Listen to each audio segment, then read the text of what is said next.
जय हिंद दोस्तों। इन्वेस्टर त्यागी YouTube channel में आपका स्वागत है। आज मैं आपके बीच एक और हेल्थ केयर सेक्टर की कंपनी लेके आया हूँ जिसका नाम है Medi Assist health care services limited. ये कंपनी भी हेल्थ केयर सेक्टर से है और इससे पहले भी मैंने एक कंपनी थी जिसका नाम है पॉली मेडिक्योर, उसका फंडामेंटल एनालिसिस किया था। वो आप मेरे चैनल पे विजिट करेंगे तो आपको उसकी वीडियो मिल जाएगी। तो ये दूसरी कंपनी है हम जिसका एनालिसिस कर रहे हैं फ्रॉम हेल्थ केयर सेक्टर। दोस्तों, मैं मेरा काफ़ी अच्छा मेरी काफ़ी अच्छी इन्वेस्टमेंट है, मतलब पोर्टफोलियो का मैंने 20-30% हेल्थ केयर सेक्टर में लगाया हुआ है। वो इसलिए क्योंकि हेल्थ केयर सेक्टर जो है वो अभी ग्रोइंग ग्रोइंग है, मतलब अगले 5-6 साल में हमारी कंट्री वैसे भी डेवलपिंग है और हेल्थ केयर की बहुत ज़्यादा डिमांड है। तो health care sector itself is growing at the pace of 12 to 15% in India. तो जो इसमें अच्छी कंपनीज अगर हमें मिल जाए तो इजीली 18-20-22% से ग्रो कर सकती हैं। और दूसरा, हेल्थ केयर सेक्टर क्या है, रिसेशन प्रूफ सेक्टर है। तो मतलब रिसेशन का या इकोनॉमिक डाउन टर्न का हेल्थ केयर सेक्टर पे बहुत कम असर पड़ता है। तो इसलिए मैं ऐसे ही सेक्टर सेलेक्ट करता हूँ दोस्तों जिसमें एक तो प्रिडिक्टेबल अर्निंग हो, क्योंकि अर्निंग को प्रिडिक्ट करना बहुत ज़रूरी है। अगर प्रिडिक्टेबल अर्निंग नहीं है, अब इंफ्रा सेक्टर में, कैपिटल गुड्स में, उसमें it is very difficult to predict their earnings for future, like for 3 years 5 years, it is very difficult. But in healthcare it is easy to predict the earning as compared to any other sector. FMCG sector भी अच्छा sector होता है, consumer sector भी अच्छा sector होता है। तो मैं इन्हीं सेक्टर्स में ज़्यादातर इन्वेस्ट करता हूँ, या financial sector is another good sector which we can look. तो दोस्तों, चलिए इस कंपनी का आज फंडामेंटल एनालिसिस करते हैं। पूरा देखेंगे कंपनी की हिस्ट्री के बारे में, कंपनी प्रेजेंट में क्या कर रही है, कंपनी ने कौन कौन सी एक्विजिशन की है, फ्यूचर गाइडेंस क्या है, लेटेस्ट कॉन कॉल में क्या बोला है कंपनी ने। तो सब चीज़ों पे बात करेंगे। तो दोस्तों, आपने कंपनी का नाम तो देख ही लिया है। कंपनी का नाम है Medi Assist health care services limited. Basically ये करती क्या है, ये थर्ड पार्टी एडमिनिस्ट्रेटर है, ये टीपीए कंपनी है। दोस्तों, आप लोगों में जिनके पास भी हेल्थ इंश्योरेंस होगा तो वो टीपीए के बारे में जानते होंगे कि टीपीए क्या होता है। तो बेसिकली टीपीए होता है थर्ड पार्टी एडमिनिस्ट्रेटर। ये क्या होता है, पॉलिसी होल्डर और इंश्योरेंस कंपनी के बीच में कनेक्शन और मिडल मैन का काम करता है। ठीक है, ये मिडल मैन का काम करता है। तो जब भी पॉलिसी होल्डर को ट्रीटमेंट चाहिए होता है किसी भी हॉस्पिटल में, तो ये टीपीए वाले थर्ड पार्टी एडमिनिस्ट्रेटर उनको हेल्प करते हैं कैशलेस ट्रीटमेंट में, या अप्रूवल में, या उनका क्लेम पास कराने में। इन सब चीज़ों में ये कंपनी हेल्प करती है। तो ये दोस्तों, पहली बात तो ये अपने सेक्टर में मार्केट लीडर है।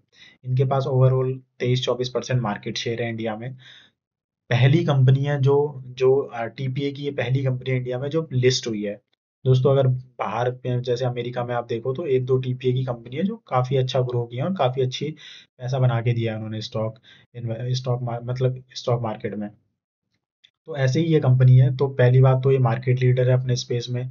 दूसरी चीज दूसरी चीज, एक ही कंपनी है जो लिस्टेड है इस स्पेस में, हेल्थ केयर सेक्टर में। अभी इसके चलो बिजनेस के बारे में बात करते हैं कि करती क्या है। तो बेसिकली क्या करती है, it connect insurance company and policy holder. ठीक है, when you buy a health insurance, Medi Assist help you to manage a policy detail ensuring that your information is up to date and accurate.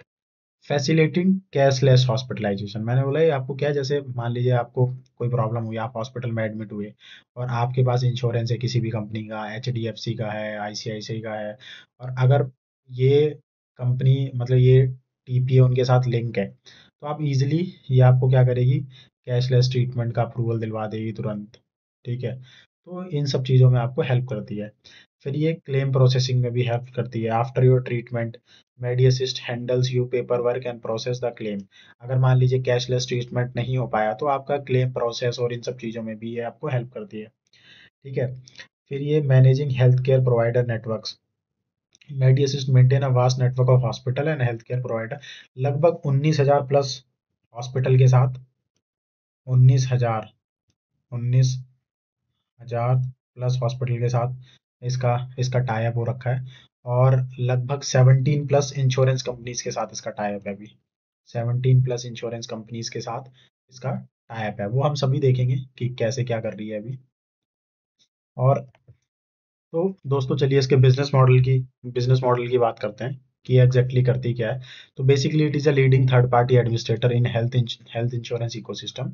It bridges the gap between insurance company, ठीक है, policy holders, health care provider, hospitals corporates company, जैसे corporate company अपने employees को Medicare या Medicare facility, मतलब facility देती है, health insurance facility देती है, तो ये उसमें मैनेज करती है। गवर्नमेंट स्कीम लाइक आयुष्मान योजना और इन सब में भी ये हॉस्पिटल को क्लेम में हेल्प करती है, और गवर्नमेंट स्कीम्स को रेप्लिकेट करने में भी ये हेल्प करती है। तो दोस्तों, अगर इसका रेवेन्यू स्ट्रीम्स की बात करें, तो रिटेल सेगमेंट मतलब होता है जो इंडिविजुअल पॉलिसी होल्डर है।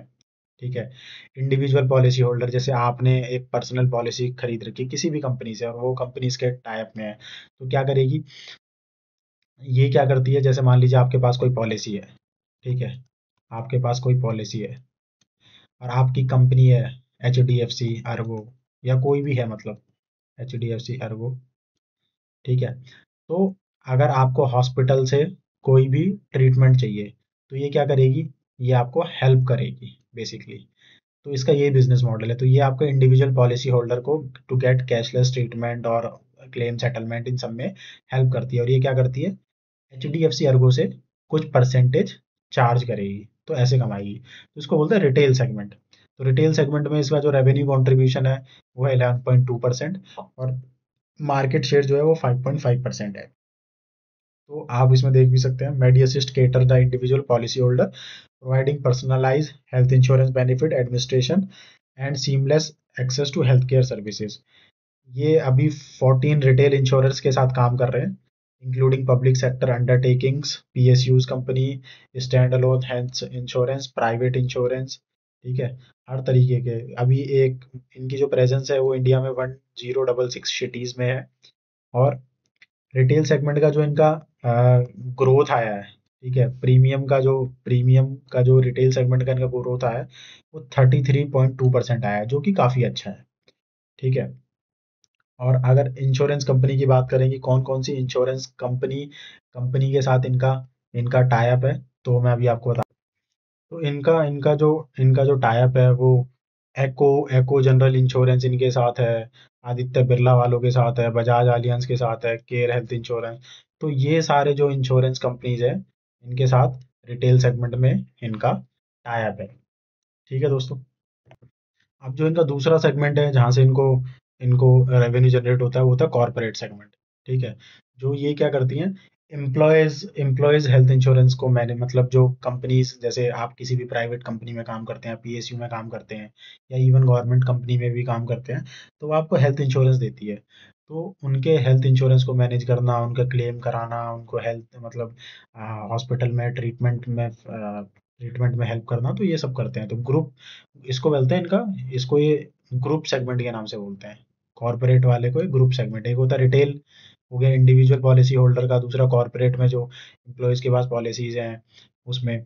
तो इसमें इनका जो रेवेन्यू का कंट्रीब्यूशन है वो 71.2%, तो मतलब 70% रेवेन्यू इनका इसी सेगमेंट से आता है, और इसमें इनका जो मार्केट शेयर है वो 30.4% मार्केट शेयर है। तो ये काफ़ी स्ट्रॉन्ग है, मतलब कॉर्पोरेट सेगमेंट या ग्रुप सेगमेंट में काफ़ी स्ट्रॉन्ग है। ठीक है, इसमें आप देख भी सकते हैं, एग्जांपल आया था, company provide group health insurance management and wellness program for corporate employees.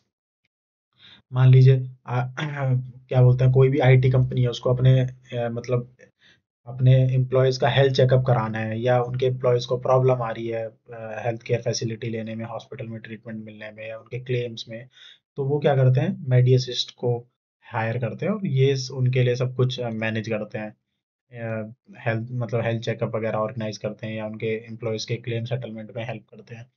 फिर तीसरा है इनका गवर्नमेंट कॉन्ट्रैक्ट्स। तो गवर्नमेंट कॉन्ट्रैक्ट से जो इनका रेवेन्यू आता है वो 10.9%, 10.09% रेवेन्यू कॉन्ट्रीब्यूशन है। आयुष्मान योजना वगैरह में भी हेल्प करते हैं हॉस्पिटल्स को, insuring the hospital get reimburse for services provided under government program. जैसे कुछ हॉस्पिटल्स आयुष्मान आयुष्मान पेशेंट्स को मतलब ट्रीटमेंट देते हैं, तो ये हॉस्पिटल्स को हेल्प करते हैं गवर्नमेंट के साथ टाइप करके, कि उनका जो आयुष्मान भारत का जो पैसा है वो उनको रिटर्न मिले। फिर आ गया इंटरनेशनल बिजनेस से इनका जो रेवेन्यू कंट्रीब्यूशन वो काफ़ी कम है, 7 to 8% है। इन्होंने एक सब्सिडरी हायर की थी, एक्विजिशन किया था, जिसका नाम था माई फेयर वी केयर। ठीक है, ये subsidiary basically it serve as a international client for overseas mediclaim policy, global health insurance administration. तो जो बाहर की एमएनसीज होती हैं, जिनमें एम्प्लॉयज बाहर भी काम कर रहे हैं, तो उनके उनके हेल्थ इंश्योरेंस को मैनेज करते हैं। फिर की एक्टिविटीज़ की बात करें, तो कंपनी कर क्या रही है, तो क्लेम मैनेजमेंट, एक तो वहाँ से पैसा कमाती है। Insure policy holder receive cashless treatment और क्विक क्लेम रिइंबर्समेंट। ठीक है। एग्जाम्पल देखिए, if a patient require surgery, Medi Assist facilitate approval from insurance and payment to the hospital. तो हॉस्पिटल क्या करेगा, मतलब पेशेंट टीपीए डेस्क पे जाएगा, टीपीए डेस्क पे उसको ये मेडी असिस्ट वाले हेल्प करेंगे अप्रूवल लेने में, सर्जरी का पूरा डॉक्यूमेंट वगैरह सबमिट करेंगे, और दे मेक श्योर कि हॉस्पिटल को पेमेंट मिले इंश्योरेंस कंपनी से। तो इससे क्या इंश्योरेंस कंपनी का भी फायदा है, ये क्या फ्रॉड वगैरह भी डिटेक्ट करते हैं कि हॉस्पिटल ज़्यादा पैसा तो नहीं लगा रहा है, मतलब ज़्यादा पैसा तो चार्ज नहीं कर रहा है, कोई अननेसेसरी चीज़ें तो कंज्यूमेबल ऐड तो नहीं कर रहा। तो ये इसमें भी फ्रॉड डिटेक्शन में, तो इसमें इंश्योरेंस कंपनी का भी फायदा है कि उनको फ्रॉड से वो बच जाते हैं, एक्स्ट्रा पेमेंट से वो बच जाते हैं। दूसरा हॉस्पिटल का ये फायदा है कि इनके इनको रिimbursement जल्दी मिलता है, और पेशेंट को ये फायदा है कि चीज़ें स्मूथ हो जाती है। तो बेसिकली ऐसे काम करती है। तो ये देखिए, जैसे बी जो इनका काम है वो प्रोवाइडर नेटवर्क मैनेजमेंट। तो 19,000 प्लस हॉस्पिटल के साथ ये इन्होंने पार्टनर किया हुआ है। तो एग्जांपल जैसे policy holder can visit any network hospital, Medi Assist coordinate the payment process. Fraud prevention.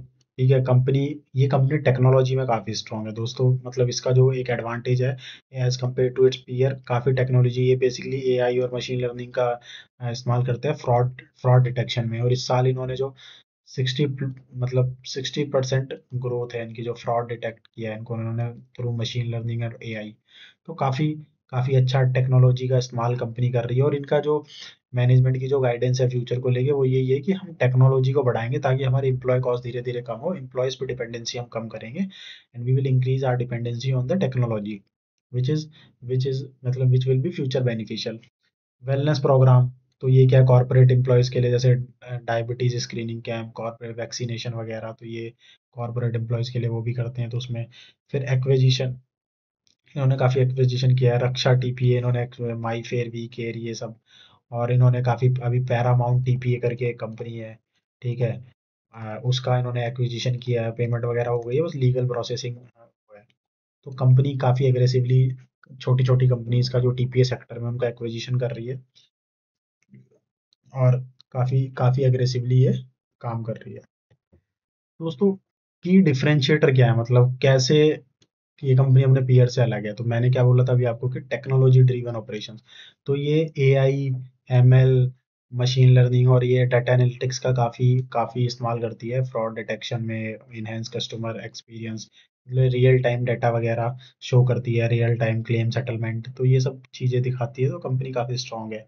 दूसरा, it offers end to end solution including claim management, network provider services and wellness program, corporate employees को। फिर large scale network है, इससे ज़्यादा network hospital किसी भी TP company के पास नहीं है, जो भी और मार्केट में अवेलेबल है। फिर काफ़ी इसने रिसेंट एक्विजिशन किए हैं to enhance their presence in tier 2 and tier 3 market. और मतलब काफ़ी अच्छी प्रेजेंस है कंपनी की ओवरऑल। और ये कंपनी पिछले ही साल मार्केट में लिस्ट हुई है, तो इन्होंने अभी ये अपने को थोड़ा और एफिशिएंट बनाएगी, मार्जिन इंप्रूव करेगी, ताकि इनको शेयर मार्केट में अच्छी वैल्यू मिले।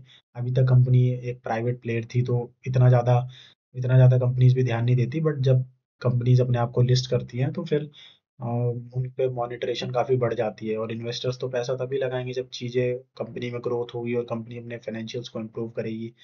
तो अभी ये उस सेंस में ध्यान दे रहे हैं, और बेस इन्होंने काफ़ी अच्छा बनाया है। तो तो दोस्तों, एक बार देख लेते हैं कि how their business model creates value. तो basically for policy holder, individual policy holder, it is hassle free claim, cashless hospitalization, access to wide network of hospital. दूसरा, for insurance company, efficient claim management, reduce fraud and enhance customer experience. For corporate, simplified health insurance benefits for employees and wellness program to promote preventive care. फिर government, seamless administration of public health scheme, insurance transparency and accountability. तो ये सबके लिए win win situation पे काम कर रही है। तो basically this is the business model of the company. कुछ चैलेंजेस और सॉल्यूशन की बात करते हैं कि कंपनी के पास क्या क्या चैलेंजेस। दोस्तों, चैलेंजेस की बात हम आगे भी करेंगे जब मैं इनकी फाइनेंशियल स्टेटमेंट वगैरह आपको दिखाऊंगा, लेकिन अभी थोड़ा देख लेते हैं।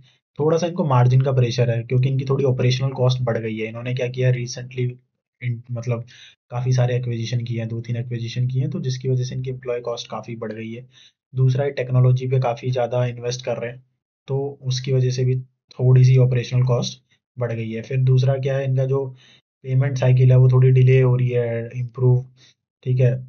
बाकी इन्होंने अभी ये डीएसओ वगैरह, डीलर सेल्स आउटस्टैंडिंग, जो अपनी पेमेंट साइकिल वगैरह है कि कब इनको पैसा कितने दिनों में मिलता है, तो वो इन्होंने इम्प्रूव भी की है, ठीक है। डीएसओ होता है डीलर सेल्स आउटस्टैंडिंग, मतलब कितना टाइम कंपनी सर्विस देने के बाद कंपनी कितना टाइम लगता है कंपनी को अपनी सर्विस का पैसा लेने में, that is called dealer sales outstanding, या पेमेंट रिसीवेबल भी बोलते हैं इसको। चैलेंज क्या है? कंपटीशन तो काफ़ी, टीपीए सेक्टर में काफ़ी ज़्यादा कंपटीशन है, ठीक है। ये अपने आप को कैसे डिफरेंस कर रही है कि सर्विस की क्वालिटी बढ़ा रही है, टेक्नोलॉजी टेक्नोलॉजी पे काम करके अपने आप को थोड़ा डिफरेंशिएट कर रही है। फ्यूचर आउटलुक क्या है कंपनी का? Company focusing on becoming a technology first TPA to improve scalability and customer satisfaction. तो टेक्नोलॉजी पे मैंने बताया ना कि आपको टेक्नोलॉजी पे काफ़ी काम कर रही है, ग्लोबली एक्सपेंड कर रही है।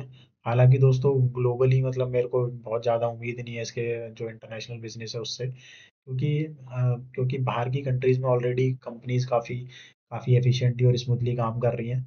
तो मतलब और भी बहुत सारी कंपनीज हैं जो ग्लोबली बहुत ज़्यादा स्ट्रांग है, तो ग्लोबली मेरे को इससे बहुत ज़्यादा उम्मीद नहीं है उसके बिजनेस से। बट ये है कि हाँ, मतलब वहाँ पे भी काफ़ी अच्छा इसने इम्प्रूवमेंट दिखाया है, और जो एमएनसीज हैं, मतलब इंडियन एमएनसीज हैं जिनके जिनके मतलब एम्प्लॉयज़ ग्लोबली बाहर भी काम कर रहे हैं, उन पे काफ़ी अच्छी सर्विस प्रोवाइड कर रही है। दोस्तों अब बात करते हैं कंपनी की फाइनेंशियल परफॉर्मेंस के बारे में, सबसे ज़रूरी चीज़। दोस्तों आपको पता है कि कंपनी कितनी भी अच्छी हो, फंडामेंटली कितनी भी अच्छी हो, मैनेजमेंट कितना भी अच्छा बोल रहा हो कि ये करेंगे वो करेंगे, but if it is not reflecting on the financial performance of the company, then there is no benefit of buying the shares of that particular company. So guys, here we are going to understand the financial performance, पूरा देखेंगे last 3 सालों का। हालांकि ये पिछले साल ही share मतलब एनएससी बीएसई पे लिस्ट हुई है, but still we will see कि लास्ट 3 सालों में इसने क्या क्या किया है। देखो दोस्तों, फाइनेंशियल परफॉर्मेंस पे जाने से पहले मैं आपको एक चीज़ बता दूं कि मैं उन्हीं कंपनीज में इन्वेस्ट करता हूं जो अभी रिसेंटली जिन्होंने ग्रोथ दिखानी शुरू की है, मतलब जिनकी लास्ट 1 साल की, 1.5 साल की, 2 साल की ग्रोथ, या लास्ट 5-6 क्वार्टर की ग्रोथ अच्छी रही है, ठीक है। अगर कोई कंपनी पिछले 5-6 साल से 20-22% ग्रो कर रही है, तो मैं उन कंपनीज में इन्वेस्टमेंट नहीं करता, क्योंकि क्या होता है ना दोस्तों, शेयर मार्केट जो है बहुत जल्दी डिस्काउंट करती है फ्यूचर अर्निंग्स को, और वो प्राइस आपको शेयर वैल्यू में रिफ्लेक्ट करने लग जाता है। तो अगर आप कोई कंपनी 5-6 साल से अच्छी ग्रोथ दिखा रही है, तो सब लोग उसको जान चुके हैं, सब लोग उसको समझ चुके हैं, ठीक है। और जब सब लोग उसके बारे में बहुत ज़्यादा पॉजिटिव हैं, तो कंपनी का प्राइस, मतलब शेयर प्राइस ऑलरेडी बहुत ज़्यादा बढ़ चुका होता है, और कंपनी हाईली वैल्यूड, मतलब हाईली ओवर वैल्यूड होती है। तो ऐसी कंपनीज में बहुत ज़्यादा पैसा बनता नहीं है, और 5-6 साल से ज़्यादा कोई कंपनी मतलब 25-26-20-22% से ज़्यादा ग्रो कर भी नहीं सकती, फिर वो अपनी नॉर्मल ग्रोथ पे आ जाती है 10-12% पे, ठीक है। तो मैं उन्हीं कंपनीज को इन्वेस्ट करता हूँ जो कंपनीज अभी रिसेंटली जिन्होंने ग्रोथ दिखानी शुरू की है। तो दोस्तों आई होप आपको थोड़ा कंसेप्ट समझ आया होगा कि मैं किस तरीके की कंपनीज में ज़्यादातर इन्वेस्ट करता हूँ। तो दोस्तों अगर इसकी रेवेन्यू ग्रोथ की बात करें, तो रेवेन्यू ग्रोथ 22 से 23 में इसका जो रेवेन्यू ग्रोथ था वो 28% था, ठीक है। 23 से 24 में जो रेवेन्यू ग्रोथ रहा है वो 25.70% रहा है, ठीक है, 25.70%। काफ़ी अच्छा रेवेन्यू ग्रोथ है, हालांकि थोड़ा सा कम हुआ है, बट ठीक है। अभी कंपनी ने रिसेंटली एक्विजिशन किया है, और अब शेयर मार्केट में थोड़ा आई है अभी इसकी, मतलब काफ़ी अलग अलग चीज़ों पे ध्यान दे रही है कंपनी, एक्विजिशन वगैरह पे, इंटीग्रेशन पे, न्यू एक्विजिशन जो इसने किए हैं, तो थोड़ा सा रेवेन्यू ग्रोथ में डिक्रीज है, but 25% is good enough. EBITDA growth की बात करें, तो ये देखिए 24%, फिर 11.8%। अब दोस्तों ये एबिटा ग्रोथ इसका कम क्यों हुआ है? एबिटा होता है earning before interest, tax, depreciation and amortisation. Company जो डेप्रिसिएशन और अमोर्टाइजेशन करने से पहले, मतलब अपनी जो मशीनरी है, जो भी टेक्नोलॉजी में इन्वेस्ट कर रही है, उसका डेप्रिसिएशन दिखाने से पहले डेप्रिसिएशन होता है फॉर टेंजिबल एसिड्स, और फॉर इंटेंजिबल एसिड्स गुडविल वगैरह के लिए अमोर्टाइजेशन होता है। तो उससे पहले की जो कंपनी की मतलब अर्निंग्स होती हैं उसको कहते हैं एबिटा। तो ये 11.8% ही क्यों है, इतना इतना कम क्यों है? क्योंकि दोस्तों कंपनी ने क्या है, अभी रिसेंटली कंपनीज की एम्प्लॉय कॉस्ट काफ़ी बढ़ी है इसकी, ठीक है। इसने एक दो जैसे रक्षा टीपी है, इन सब का एक्विजिशन किया, तो एम्प्लॉय कॉस्ट काफ़ी बढ़ गई। दूसरा तो इनको एम्प्लॉय कॉस्ट काफ़ी बढ़ी है। दूसरा क्या है कि क्या बोलते हैं, मतलब एम्प्लॉय कॉस्ट काफ़ी बढ़ी है, और काफ़ी चीज़ों में इन्होंने इन्वेस्टमेंट की है। तो उस वजह से अभी एबिटा थोड़ा सा कंपनी का कम आया है। फिर अगर नेटवर्थ की बात करें तो नेटवर्थ काफ़ी, देखो नेटवर्थ देखिए, यहाँ पे 13% इम्प्रूव की थी, यहाँ पे 25% इसलिए क्योंकि कंपनी ने काफ़ी एक्विजिशन किया है, और एम्प्लॉय कॉस्ट वगैरह काफ़ी एक्विजिशन के बाद नेटवर्थ कंपनी की बढ़ गई है। दूसरा, अगर ऑपरेटिंग कैश फ्लो की बात करें तो ऑपरेटिंग कैश फ्लो कम हुआ है कंपनी का, ठीक है, 120 से 94 हुआ है। नेट कैश, जो बुक कैश है जो कंपनी का, वो भी थोड़ा कम हुआ है, ठीक है। एबिटा मार्जिन पहले 24% था, फिर 23% हुआ, 21% है अभी। लेटेस्ट क्वार्टर की भी मैं आपको दिखाऊंगा, तो वहां से वो इम्प्रूविंग ट्रेंड पे अब कंपनी ने यहाँ से थोड़ा सा इंक्रीज करना शुरू कर दिया है। प्रॉफिट आफ्टर टैक्स जो मार्जिन है वो भी कम हुआ है, 16.14, 14.5, तो थोड़ा सा 7.5% का डिक्लाइन है 2.7% का। रिटर्न ऑन नेटवर्थ 19% था, 20% है, पहले भी 19% था। फिर रिटर्न ऑन कैपिटल एम्प्लॉयड 23% है, 25% है, 20% है। प्रीमियम अंडर मैनेजमेंट में काफ़ी अच्छी ग्रोथ है, 30% इसमें भी काफ़ी अच्छी ग्रोथ है। तो देखिए दोस्तों, कंपनी का रेवेन्यू बढ़ रहा है, लेकिन वो नेट प्रॉफिट पे इतना रिफ्लेक्ट इसलिए नहीं कर रहा है क्योंकि कंपनी एक्विजिशन कर रही है। पहली बात तो कंपनी कंपनी ने एक्विजिशन किया, जिसकी वजह से उसकी एम्प्लॉय कॉस्ट काफ़ी बढ़ गई है, इंटीग्रेशन कॉस्ट बढ़ गई है, ठीक है। और डेप्रिसिएशन और एमोटाइजेशन मतलब इसमें भी कंपनी को दिखाना पड़ता है, तो ये सब चीज़ें काफ़ी इंक्रीज हुई हैं। तो इस वजह से नेट प्रॉफिट और थोड़ा सा वो उतना उस तरीके से ग्रो नहीं किया जिस तरीके से रेवेन्यू ग्रो किया है। बट मैंने बोला दोस्तों, कंपनी काफ़ी अभी इनिशियल फेज पे है, और काफ़ी चीज़ें इसमें थोड़ी सी अनसर्टेन है अभी, तो इसलिए कंपनी की वैल्यूएशन भी थोड़ी ठीक ठाक है। अदरवाइज जब सब चीज़ें कंपनी की ग्रोइंग ट्रेंड में होंगी तो वो फिर वैल्यूएशन पे रिफ्लेक्ट करेगा। बेसिकली हमें क्या है, रेवेन्यू पे फोकस करना है कि अगर कंपनी अपना रेवेन्यू बढ़ा पा रही है तो ये सब चीज़ें तो बाद में वो इम्प्रूव कर ही लेगी। और मैं अभी दिखाऊंगा आपको लेटेस्ट क्वार्टर की जो अर्निंग कॉन कॉल हुई है इनकी, उसमें चीज़ें इन्होंने काफ़ी इम्प्रूव करी हैं। दोस्तों, एबिटा कॉस्ट आपने आपने देख ही लिया कि कंपनी की क्यों क्यों मतलब एबिटा घटा है, क्योंकि कंपनी ने काफ़ी ज़्यादा टेक्नोलॉजी पे इन्वेस्ट किया है, ठीक है।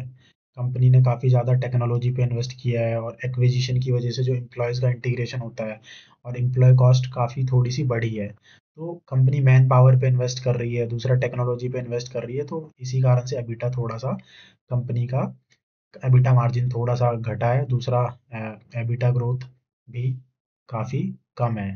पर ये दोस्तों शॉर्ट टर्म इम्पैक्ट है। लॉन्ग टर्म में हम देखेंगे कि क्या, अगर ये लॉन्ग टर्म में रहेगा तो फिर कोई फ़ायदा नहीं है कंपनी को खरीदने का। But but this is for short term, क्योंकि अभी एक्विजिशन भी किया है।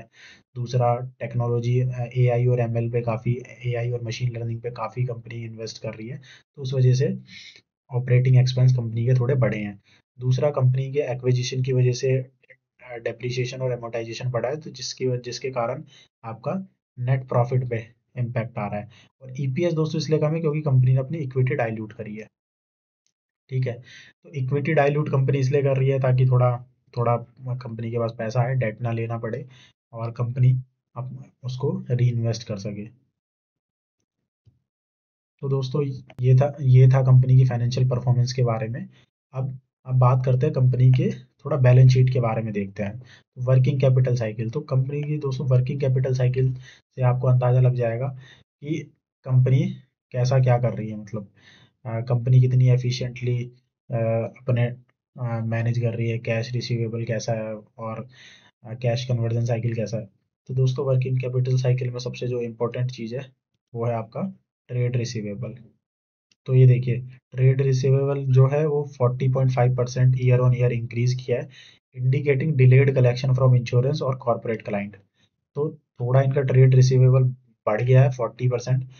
तो हाई रिसीवेबल की वजह से क्या है, कैश फ्लो पे थोड़ा इम्पैक्ट आ सकता है। क्योंकि कंपनी को पेमेंट जो है वो टाइम से नहीं मिल रही है, काफ़ी डिले डिले मतलब जैसे कॉरपोरेट से या जो भी इंश्योरेंस है उनसे कंपनी को पेमेंट में थोड़ा सा डिले हो रहा है। दूसरा, कॉन्ट्रैक्ट लाइबिलिटीज। कॉन्ट्रैक्ट लाइबिलिटीज होता है कंपनी को एडवांस पेमेंट, तो इंक्रीज बाय 28.9%। तो एडवांस पेमेंट जो कंपनी की है वो काफ़ी बड़ी है, 28 तो एक तरफ कंपनी का जो थोड़ा पेमेंट है वो कुछ कुछ पार्ट से, जैसे कॉर्पोरेट से वो थोड़ा सा डिले में है, मतलब ट्रेड रिसीवेबल इसलिए बढ़ रहा है, कंपनी को डिलेड पेमेंट मिल रही है। दूसरा, जो इंश्योरेंस है उनको कई जगह से कंपनी को एडवांस पेमेंट भी मिल रही है। तो this is a positive sign, it shows upfront cash inflow and improving liquidity. फिर ट्रेड पेबल, कंपनी जो पेमेंट कर रही है, ठीक है, ये इन्होंने ये मतलब ऐसा ही, it is doing faster payment to vendor और reduce reliance on credit terms. तो कंपनी क्या है, पेमेंट तो अपने वेंडर्स को तो कंपनी फास्ट पेमेंट कर रही है, बट बट कंपनी को पेमेंट मिल थोड़ा सा देर से रही है, ये थोड़ा सा नेगेटिव साइन है। बट अभी लेटेस्ट कॉन कॉल में कंपनी ने इन चीज़ों को इम्प्रूव किया है, तो मैं आपको दिखाऊंगा। तो दोस्तों, हमें वही कंपनी खरीदनी है मतलब जो थोड़ा सा अपने आप को इम्प्रूव कर रही है। अदरवाइज तो अगर वो सब कुछ इम्प्रूव कर चुकी है, सारे मार्जिन उसके ओके है, कंपनी अच्छी ग्रोथ दिखा रही है, तो कंपनी बहुत ही ज़्यादा ओवर वैल्यूड मिलेगी। दूसरा, अगर कंपनी के कैश फ्लो की बात करें, तो ये देखिए कंपनी ने कितना ज़्यादा कैपेक्स कर रखा है। कैपेक्स, तो फ्री कैश फ्लो कैसे आता है, ऑपरेटिंग कैश फ्लो से आप माइनस करेंगे कैपेक्स, तो आपको फ्री कैश फ्लो मिलेगा। तो फ्री कैश फ्लो नेगेटिव है क्योंकि कंपनी हाईली कैपेक्स मोड में है। यहाँ पे भी कंपनी ने देखो 570 करोड़ का कैपेक्स किया है। फिर यहाँ पे कैपेक्स किया है 2022 में। कंपनी ने काफ़ी सारे एक्विजिशन किए हैं, तो कंपनी कैपेक्स अच्छा कर रही है। कैपेक्स करके जो एक्विजिशन कर रही है वहां से इनको कितना प्रॉफिट आ रहा है वो देखना पड़ेगा। अगर वो अच्छा, वो सब अच्छा आ रहा है तो फिर तो फायदे वाली बात है। अदरवाइज अदरवाइज फिर कोई फायदा नहीं है, मतलब क्योंकि एक्विजिशन तो कर रही है लेकिन वहां से प्रॉफिट भी जनरेट होना चाहिए ना। तो अब क्या है, कंपनी ने एक्विजिशन रिसेंटली 2024 24 से देखिए, कंपनी ने 2024 में भी कंपनी ने काफ़ी, एक सेकेंड, 2024 में कंपनी ने 184 करोड़ का कैपेक्स किया है और फ्री कैश फ्लो कंपनी का 479 है। तो कंपनी का पास अभी काफ़ी अच्छा कैश भी है, फ्री कैश फ्लो भी जनरेट करने लग गई है धीरे धीरे। 2020 में कैश फ्लो नेगेटिव था, फिर कैश फ्लो पॉजिटिव आया, फिर पॉजिटिव आया, फिर पॉजिटिव, और अब भी। तो काफ़ी कंपनी के पास काफ़ी कैश भी है, which is a positive sign. दोस्तों, अब बात करते हैं कंपनी की जो लेटेस्ट क्वार्टर की अर्निंग कॉन कॉल है। ठीक है, अर्निंग कॉन कॉल के बारे में बात करते हैं। तो मैनेजमेंट की कमेंट्री देखते हैं। तो स्ट्रॉन्ग ग्रोथ इन प्रीमियम्स। दोस्तों, टोटल प्रीमियम जो है इनके वो 10,583 करोड़ पे पहुंच गए हैं, जो कि 18.1% की ईयर ऑन ईयर ग्रोथ है। ठीक है, टोटल प्रीमियम्स में, जिसमें से ग्रुप हेल्थ, ग्रुप हेल्थ का मतलब है कॉर्पोरेट वाला जो पार्ट था इनका, ठीक है, वो उसको बोलते हैं ग्रुप हेल्थ प्रीमियम, वो है 15.6% से राइज किया है।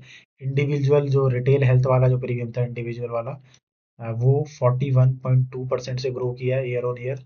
ठीक है, और market share in health insurance premium rose 19.2% up from 80। तो ओवरऑल इनका जो मार्केट शेयर है वो बढ़ा है 18.5% से 19.2% हुआ है ईयर ऑन ईयर। रेवेन्यू और प्रॉफिटेबिलिटी की बात करें तो H1 में 15.4% है year on year. Profit after tax 65% year on year grow करा है, अगर वन टाइम एडजस्टमेंट हटा दे, जो वन टाइम इनकी कॉस्ट लगी है टेक्नोलॉजी में और किसी चीज़ में, वो वन टाइम कॉस्ट है, अगर उसको हटा दें तो प्रॉफिट आफ्टर टैक्स काफ़ी अच्छा ग्रो किया है। एबिटा मार्जिन भी इनका इंप्रूव हुआ है, 21.1% हो गया है। ऑपरेशनल एफिशिएंसी की बात करें तो जो पेमेंट रिकवरी है, ठीक है, पेमेंट रिकवरी इन्होंने पहले 135 दिन में इनको सर्विस देने के बाद पेमेंट आती थी, अब 113, तो वो भी इन्होंने काफ़ी अच्छी इंप्रूव की है। ठीक है, इन्वेस्टमेंट इन्होंने कंटिन्यू की है, AI powered fraud detection saved insurance 60% मोर इन फ्रॉड क्लेम। मैंने आपको वीडियो के स्टार्टिंग में ही बताया था कि 60% फ्रॉड मतलब 60% more fraud claims compare to last year, AI की मदद से इन्होंने डिटेक्ट किया है। फ्यूचर गाइडेंस की बात करें तो एआई में और मशीन लर्निंग में काफ़ी एक्सपेंड कर रहे हैं। ठीक है, इन्होंने एक इंस्टेंट रिजोल्यूशन फीचर भी लॉन्च किया है to provide policy holder real time claim inside and feedback feedback before pay out. तो ये काफ़ी इस चीज़ में दूसरा बिजनेस एक्सपेंशन कर रहे हैं, Medi Assist aim to increase penetration in international benefit with contract like PSU overseas medical in policies. तो इनके साथ भी कॉन्ट्रैक्ट वगैरह कर रही है ताकि इनका अपना इंटरनेशनल बिजनेस जो है वो थोड़ा सा। स्ट्रेटेजिक एक्विजिशन की बात करें तो कंपनी रेगुलेटरी अप्रूवल का वेट कर रही है। मैंने बताया था इन्होंने रिसेंटली पैरामाउंट टीपीए का एक्विजिशन किया था, जो कि इनके मतलब रेगुलेटरी अप्रूवल उसको Q4 FY25 तक मिल जाएगा, और ये काफ़ी इनका मतलब मार्केट शेयर इंक्रीज कर देगा। दूसरा इनका काफ़ी प्रॉफिटेबिलिटी भी बढ़ा देगा।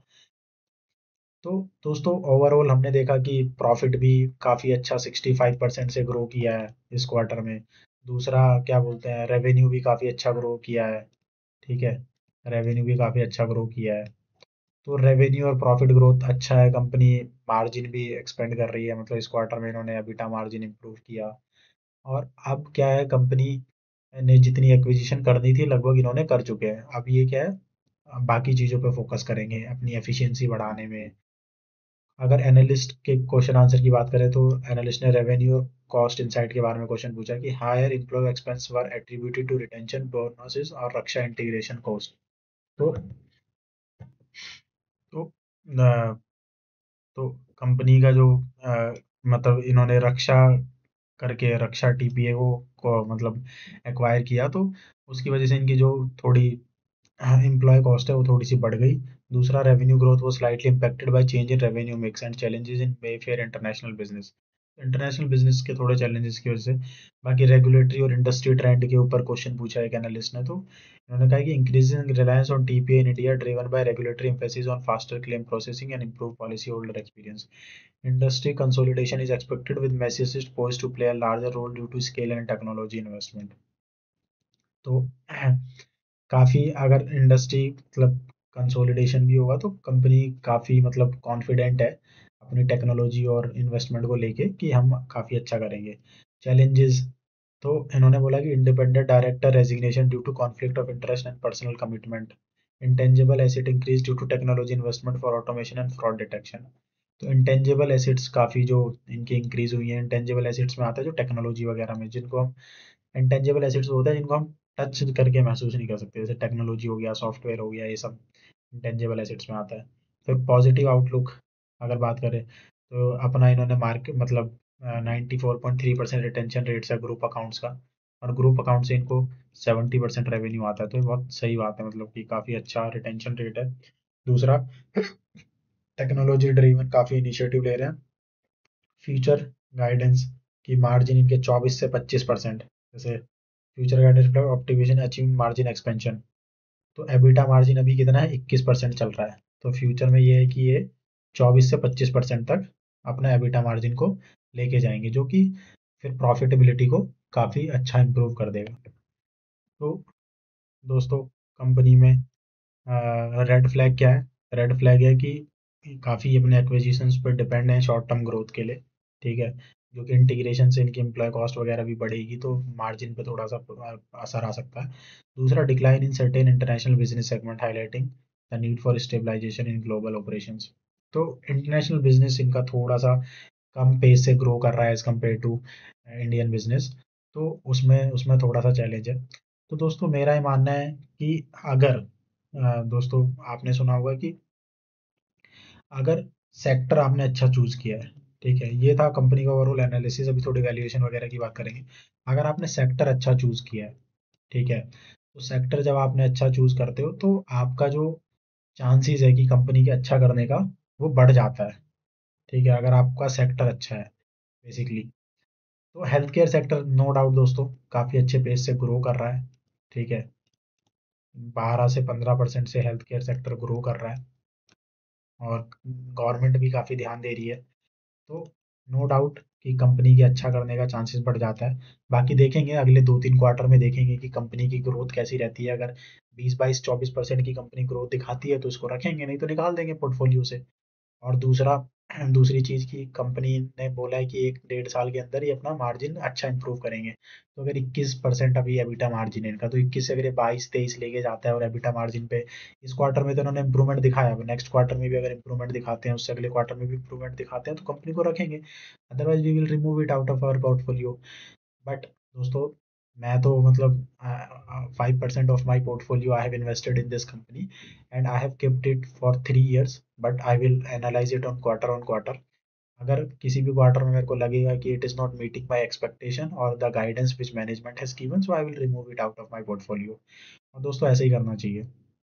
अभी अगर थोड़ा सा वैल्यूएशन की बात करते हैं कि कंपनी का कंपनी के वैल्यूएशन की बात करते हैं, तो दोस्तों वैल्यूएशन में एक सेकेंड आप दीजिएगा मेरे को, कंपनी के वैल्यूएशन की बात करते हैं। तो दोस्तों ये मैंने स्क्रीनर की साइट पे कंपनी मेडी असिस्ट हेल्थ केयर सर्विस खोल लिया है।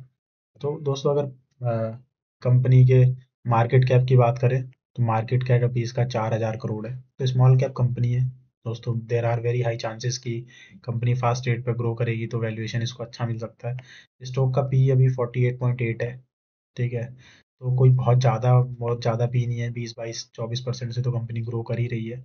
तो मतलब लगभग डबल का पी है, और हेल्थ केयर सेक्टर में कंपनी है तो नो डाउट थोड़ा सा इसको पी ज़्यादा मिलता भी है।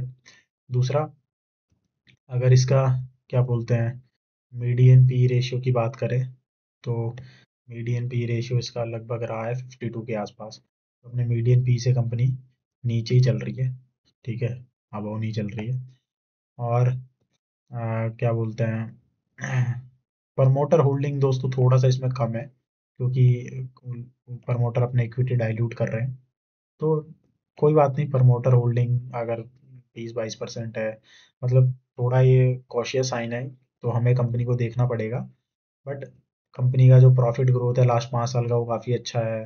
ठीक है, डिविडेंड पे आउट तो कोई इतनी बहुत ज़रूरी चीज़ नहीं है। दूसरा, आप देख सकते हैं कि क्वार्टरली ऑपरेटिंग प्रॉफिट मार्जिन 16% था जून 2023 में। अभी जून 2024 में 21% है, तो जून से जून, सितंबर टू सितंबर भी काफ़ी, क्या बोलते हैं, सितंबर 2000, ठीक है, तो सितंबर 2024 में क्या बोलते हैं, एक एक ऑपरेटिंग प्रॉफिट मार्जिन 21% है। दूसरा दोस्तों, बात करें रिटर्न ऑन इक्विटी की, रिटर्न ऑन इक्विटी भी ठीक है, कंपनी का 19% है, और इम्प्रूव वो भी इम्प्रूव ही कर रहा है। तो अब बात करते हैं कि ये देखिए डेटर डेज का मतलब होता है कि कंपनी को पेमेंट कितने दिनों में मिलती है। तो ये कंपनी काफ़ी इम्प्रूव कर रही है धीरे धीरे।